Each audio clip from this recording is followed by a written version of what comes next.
नमस्कार, नादी टीवी देख रहे हैं आप और मैं हूं आपके साथ नैन्सी शर्मा। आइए बुलेटिन की शुरुआत करेंगे उत्तर प्रदेश की बड़ी खबर के साथ, जहां आपको बता दें कि सीएम योगी आदित्यनाथ का आज चुनावी दौरा रहने वाला है। 6 लोकसभा सीटों में वे लगातार रैलियां आज करेंगे। पूर्वांचल की 6 सीटों पर वे जनसभा करेंगे। इधर आजमगढ़, प्रयागराज, लालगंज, प्रतापगढ़, फूलपुर, जौनपुर में सीएम की जनसभा होगी और वहीं भाजपा प्रत्याशियों के समर्थन में भी वे सभा करेंगे। तो सीएम योगी आदित्यनाथ की चुनावी रैलियां, चुनावी सभाएं लगातार जारी हैं, बरकरार बनी हुई हैं। 6 लोकसभा सीटों पर आज वे प्रचार करेंगे, अपने प्रत्याशियों के लिए वोटों की अपील करेंगे। पूर्वांचल की ये सभी 6 सीटें हैं जिन पर जनसभा आज होगी। सीएम योगी आदित्यनाथ यहां पर जनसभा करेंगे और अपने प्रत्याशियों के लिए वोटों की अपील करेंगे। आजमगढ़, प्रयागराज, लालगंज, प्रतापगढ़, फूलपुर, जौनपुर में सीएम की जनसभा है। यहां पर बीजेपी प्रत्याशियों के समर्थन में वे जनता से वोटों की अपील करेंगे। तो आपको बता दें कि सीएम योगी आदित्यनाथ चुनावी दौरे पर लगातार बने हुए हैं। इसी क्रम में आज 6 लोकसभा सीटों पर चुनावी दौरे उनके रहेंगे, चुनावी सभाएं वे आज करेंगे। पूर्वांचल की ये सभी 6 सीटें हैं जिन पर वे प्रचार करेंगे, जहां पर अपने प्रत्याशियों के लिए वोटों की अपील करते नजर आएंगे। आजमगढ़, प्रयागराज, लालगंज, प्रतापगढ़, फूलपुर, जौनपुर में सीएम की जनसभा है, जहां पर वे पहुंचेंगे और अपने प्रत्याशियों के लिए वोटों की अपील करेंगे।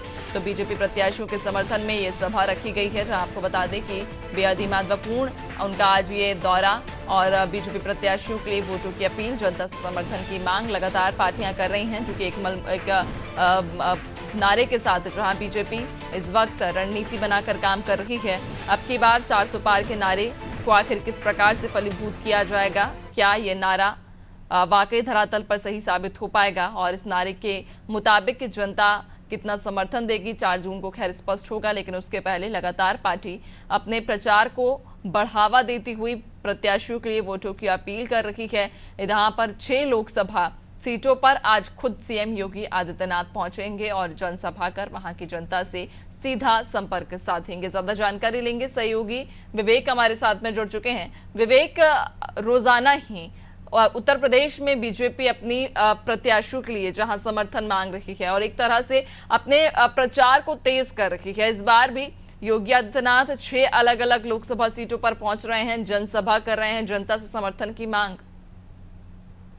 देखिए, आज मुख्यमंत्री योगी आदित्यनाथ पूर्वांचल की 6 लोकसभा सीटों पर चुनाव प्रचार करते और प्रत्याशियों के लिए जन समर्थन मांगते देखे जा सकते हैं। बात की जाए तो आज गोरखा मंदिर में करदास ने रात्रि विश्राम किया और आज बाकायदा पूजा पाठ करने के बाद गौशाला में गऊ को चारा खिलाने के बाद वो चुनाव प्रचार के लिए निकलेंगे। 6 लोकसभा क्षेत्रों की सीटों पर आज उनका कार्यक्रम है। इन 6 लोकसभा सीटों पर भारतीय जनता पार्टी के प्रत्याशी मैदान में है। अगर बात करें तो 6वें और 7वें चरण के चुनाव में पूर्वांचल की लोकसभा की सीटें आती है। 2014 से ही पूर्वांचल भारतीय जनता पार्टी का गढ़ रहा है। 14 के बाद से पूर्वांचल भारतीय जनता पार्टी ने किसी प्रकार के चुनाव में मात नहीं खाई है। हर चुनाव में बेहतर तरीके से प्रदर्शन किया है भारतीय जनता पार्टी ने और उसका सबसे बड़ा कारण मुख्यमंत्री योगी आदित्यनाथ रहे हैं, क्योंकि जिस तरीके से उन्होंने लीड करते हुए उत्तर प्रदेश में अब तक सबसे ज्यादा चुनाव प्रचार करने वाले मुख्यमंत्री हैं और जिस तरीके से लीड कर रहे हैं उत्तर प्रदेश में 80 सीटों पर, जिस तरीके से अपनी भूमिका को निर्वहन कर रहे हैं भारतीय जनता पार्टी के कार्यकर्ता के रूप में, कहीं ना कहीं उससे जो है भारतीय जनता पार्टी को फायदा ही होने वाला है। आज बात करें तो आजमगढ़, प्रयागराज, जौनपुर, लालगंज तमाम ऐसी लोकसभा क्षेत्र है जहाँ पे मुख्यमंत्री योगी आदित्यनाथ का कार्यक्रम जो है वो तय है और वहां जनसभा करेंगे। मुख्यमंत्री योगी आदित्यनाथ भारतीय जनता पार्टी के प्रत्याशियों के समर्थन में जनसभा करेंगे और जनसभा में डबल इंजन सरकार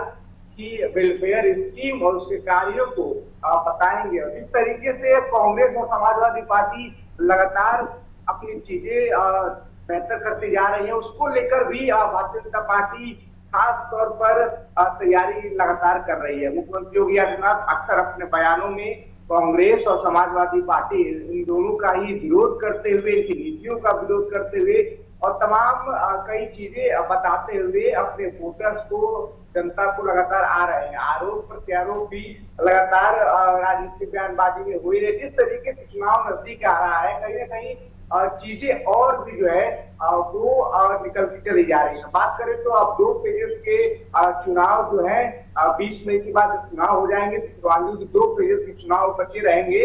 और ऐसे में जो तरीका राजनीतिक दलों ने खोजा हुआ है उसको लेकर देखिए, अगर बात करते हुए तो मुख्यमंत्री योगी आदित्यनाथ का जो दौरा है तो काफी महत्वपूर्ण माना जा रहा है। और खासतौर पर पूर्वांचल जहाँ पे भारतीय जनता पार्टी मजबूत है, 2014 के बाद से ही वहाँ चुनाव जो है वो जो हुआ है वो बेहतर प्रदर्शन वहां पे भाजपा ने किया है।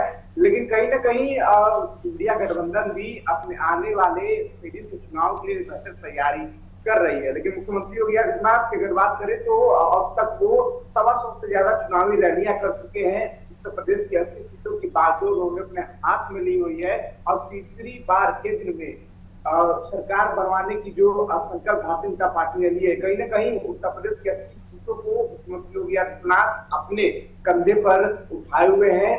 ताबड़तोड़ चुनावी जनसभाएं कर रहे हैं और जिस तरीके से मुख्यमंत्री योगी आदित्यनाथ विपक्ष पर हमलावर है, कहीं ना कहीं ये भारतीय जनता पार्टी के लिए एक एक्स फैक्टर जो है अब वो साबित हो सकता है।